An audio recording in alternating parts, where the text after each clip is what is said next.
শাক তো অনেক রকমভাবেই বানিয়ে খেয়েছেন, এইভাবে বানিয়ে দেখুন বিচের কলা দিয়ে শাক।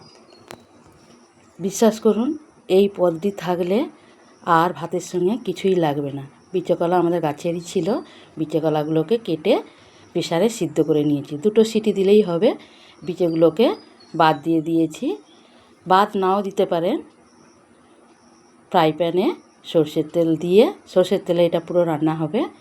আদা জিরে বাটা, তেজপাতা আর শুকনো লঙ্কা দিয়ে, লঙ্কা গুঁড়ো, হলুদ আর ধনে গুঁড়ো দিয়ে, আলু ছোটো ছোটো করে কেটেছিলাম আর বেগুন ওপরে দিয়ে নাড়তে থাকবো। তারপরে কাটা শাকগুলো দিয়ে আবারও নাড়তে থাকবো।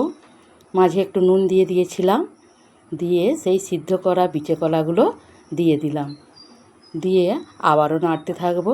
এতে জল ব্যবহার করব না, শাকের যে ওই জলটা আছে ওটাতেই হয়ে যাবে। অন্য একটা ফ্রাই প্যানে সর্ষের তেল দিয়ে তাতে শুকনো লঙ্কা আর সর্ষে আর কারি পাতা ফোড়ন ভালো করে ভেজে নিলাম।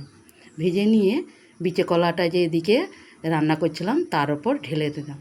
দিয়ে আবারও মিশিয়ে নেবো ভালো করে।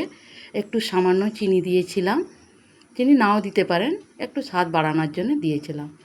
দেখুন টেস্টি তৈরি হয়ে গেল বিচে কলার ঘন্ট। এই একটা পদ হলেই আপনারা ভাত খাওয়া একবার বানিয়ে দেখুন। আমার বন্ধুরা বানিয়ে রইল, আমাকে কমেন্ট করে জানাবেন। অপূর্ব খেতে হয় বন্ধুরা, অপূর্ব সুন্দর খেতে হয়। ধন্যবাদ।